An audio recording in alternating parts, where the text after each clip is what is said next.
What's up, good people? Thank you for tuning in to 4722 Dominique. I know I hadn't done a video in a long time, so I hope you guys are well and enjoying, getting into the summertime and doing all your family things and so forth and so on. And also, I would like to thank all of my new subscribers. I see that I have some new subbies and I have made it, y'all, to 5,000 subscribers, and I am so excited, but I couldn't have done that without y'all. So I am so grateful and I say thank you. And if you are a new subby, welcome to my channel. I hope you be inspired by everything that I have to say, or you find something, whether it's hair videos, inspiration, whatever, you find something inspirational that you can apply to your daily lives. All right, let's get on into the video. Today I'm going to be talking about something a little more, I guess you can say, serious or heart touching, or basically allow you to see yourself. This video is to allow you to see yourself, from a true perspective. I hope that it does. But anyway, I want to kind of talk about, as you saw the title, it says, to thine own self be true. Lately I've been thinking about what that really means, what being true to yourself really means, and it brought me back to thinking about relationships, whether you're a wife, or you may be a husband. If you're a man that's watching, you might be a boyfriend, a girlfriend, even relationships with your family, your friends, your parents, your co-workers, whatever. I really wanted to talk about really just taking the time to be true to yourself. So I heard many times over the years, to thine own self be true, and I never really fully understood what that meant until now that I'm in my mid-30s and I'm kind of reflecting on my life, and what does that mean? A lot of times we have a tendency of getting into roles, being characters in our own lives, as far as being somebody's wife. And I really had to step back and look at all the things that I do in my life and all the roles that I play. Who am I? Because sometimes, we find ourselves getting lost in situations and relationships where we lose who we are. If I'm not his wife, then who am I? If I'm not her friend, then who am I? If I'm not their mother, then who am I? And I had to come to some realizations, or I'm coming into some realizations of, before I was born, God already knew who I was. And before I became all these roles that I play in my life, I was still Dominique. I was still myself. And sometimes we get lost in the shuffle as of who am I? And we've been playing roles and playing characters in our own lives for so long that we lose sight of our true identity. I feel like anytime that you are in a relationship and it starts to change your identity all the way until you basically vanish, or you become somebody you don't recognize, then you need to reevaluate. And sometimes when we become familiar with a thing and we become so used to doing things in a certain way, we almost think that's who we are, because it's familiar, and we have a tendency to stay in these wrong relationships, these wrong friendships, having these wrong relationships with our parents, our own children, because we've adapted or conformed to something totally different that we weren't really created to be. It's almost robbery, and you're not living in the image of God. You're not being complete. You're not living up to your fullest potential. Anytime you're in a relationship and it has chipped away at your soul, where you can't be who you are, or you afraid, or you living in fear, if I be this, if I say this, if I do this, it's gonna make the other person unhappy, then you need to reevaluate, because it's not worth it when you lost in the shuffle. Because what's going to happen is resentment have a tendency to build there where love used to be. And sometimes when you are familiar with something, or you've been hand in hand with an unhealthy thing for so long, you almost married this thing. It's unhealthy for you in your life, and you have a tendency to stay because, or or I can't get it out. Stay in this friendship, stay in this relationship, stay in this marriage, stay in this whatever it is that you're in, because you feel like you don't know nothing else. You're afraid to go forward, and you gotta do some things afraid. You gotta break off so you can change. See, growth is change. And anytime you're in a situation where you're growing in the other situation or the other half, the friendship, the relationship, the marriage, the whatever with your parents or friends or co-workers, it's staying the same and you're growing, then you might have outgrown that situation. And it hurts so much. It hurts so much when you realize that the very thing that you've been nurturing for so long is over. You don't want to say that to yourself. You don't want to admit that you've been wrong. You don't want to admit that you robbed yourself. You don't want to admit that you've conformed to playing a role so long, being this character that you don't even know who you are outside of the character. If I'm not these things, then who am I? You know, if you're questioning these things, then you need to really reevaluate, step back, look and see, look in the mirror and see, look in the word and see who you are. And somebody had shared something with me, and a lot of things I want to say and I can't say, or I won't say for confidentiality reasons and for reasons that, well, I won't get into that, but I will say that somebody told me that or I read a comment that said, even if you get the soundest advice, and it was so profound to me, even when you get the soundest advice, it doesn't matter, because when you emotionally attached to something or your feelings are too involved, it's not that God has left you or he's not speaking to you or he don't see the situation you in and he's not coming to your rescue. You can't hear because everything else is clouding your judgment. Everything else is clouding your mind. You're so busy being a busybody about the situation. You're moving and you got anxiety, you're pacing, you're finding all these different things to do and get involved in because you're trying to cover up or either thinking a solution gonna come. You're trying to find it in yourself, with yourself, in your own strength, and you can't do that. You got to be still and listen and wait. And sometimes your answer is not what you want to do. You're scared. You're just scared to go forward. You're scared of change. You're scared because you've been doing this 20 years. You've been doing this 10 years. You've been somebody's wife for 30 years. You've been somebody's wife for 10 years, but you know that that relationship is toxic. It's toxic for your life. It's toxic for your well-being.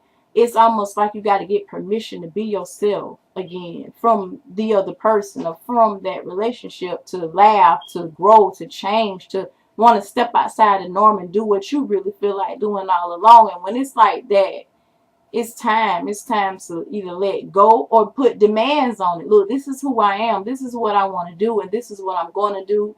You can either be with me and allow me to be my, not even allow, that's even the wrong word. I'm going to be myself.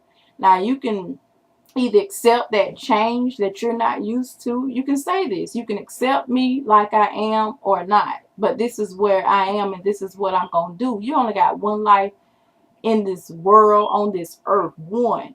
And it's up to you to make a difference in your own life. You got to take it back. You got to take charge and control of your life.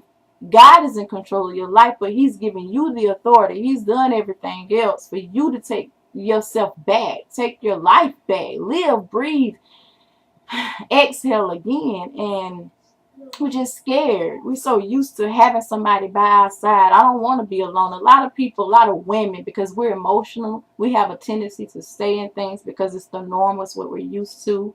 I don't want to sleep alone. I ain't used to that.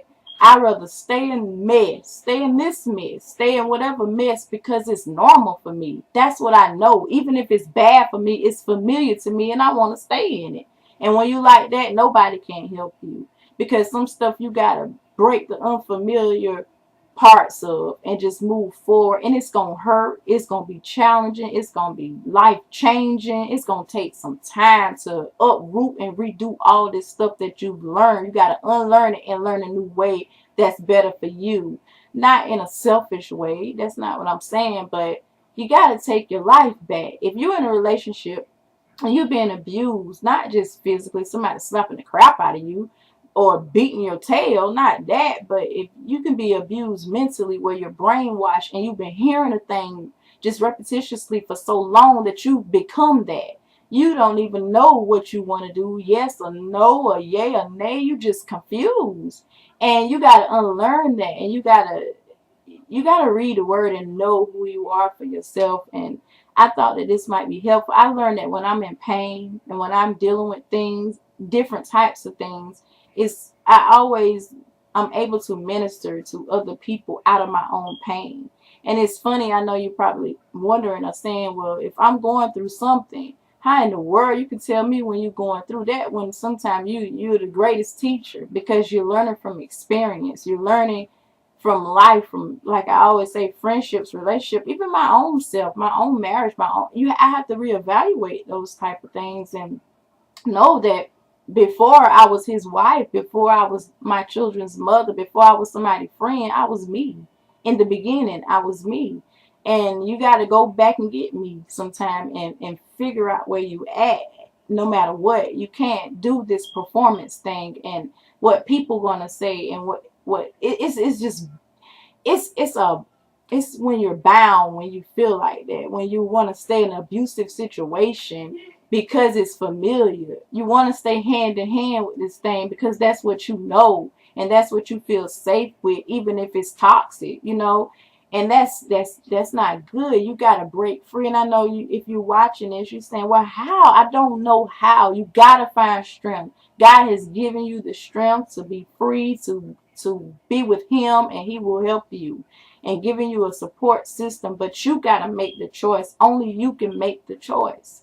So it's a lot of things. Men mostly don't really deal with a lot of this. Sometimes they do, but because we're women, I'm speaking to women and I'm speaking to men if you're watching this, but mostly women, we're emotional and we have soul ties. And sometimes even in our own marriages, we have soul ties. We are in a a binding situation, and sometimes it can be unhealthy, but you can be healthy in your marriage and an individual in your marriage or your relationship. You don't have to be what the other person wants you to be. Yeah, you got to compromise, but you got to know that you are individual outside of being one or being connected with another person. And when you have insecurities and distrust in any relationship that you may be in, you can't allow the other person to make you a prisoner to their insecurities, where you asking permission. You got to do different things to walk on eggshells to keep this right, or it's like you walking in a minefield. You step on this over here, it might blow up and mess your whole week up and all kind of stuff like that. That's not healthy. You can't let somebody else imprison you to their insecurities and their distrust, especially when you know who you are and what you're doing and what you're not doing. That's not good. So, and sometimes it's not that we are the victim. Sometimes we're the perpetrator. You got to reevaluate yourself to see, am I making somebody else feel this way? Am I the one that's making somebody else a victim of my insecurities or my distrust, or of me not being a whole person? Because we're not always the victim. Sometimes you got to admit, it's me. I'm inflicting pain on another person, and you got to step back and reevaluate these things. So that's why I wanted to make this video. To thine own self be true. If you can't be true to you, you can't be true to nobody else. So take some time to reflect and get this alignment right with God, and then all the other things that's going that way in your life. It's a vertical horizontal thing, and your life will come together, but you got to keep him first. And when you're like in a situation like what I'm describing, you can't pray, you can't eat, you can't sleep, you can't do anything functional because you're trying to do it in your own strength, and only you know that. You got to break it and start over and not be afraid to begin again. It's going to take courage, but you can begin again. And if you made demands in your relationship and the other person don't want to accept your change, then it's time to move on. And you can agree to disagree and still leave a situation peacefully and be friends, but not at the expense of yourself disappearing and losing yourself and your identity and who God made you to be in the world. Because you're supposed to give all the time. You can't give if you're bound and living in deceit and afraid and having these masks and stuff on. So I know this video is long, it's going into 14 minutes, but I had to come on here and say, please, to thine own self be true. And I thank you so much to my new subscribers again. Thank you for watching. I just wanted to come on here and say that because I've been running into so many situations and people dealing with so many things about relationships and even my own self, me reflecting on my own life and learning me again. So I hope this video has blessed you. Thank you so much for watching. You guys be blessed. Peace, love, and blessings to you. Don't forget to rate, comment, and subscribe. And please check out my other videos in the top box. All right. See you guys later. Have a good summer. Bye.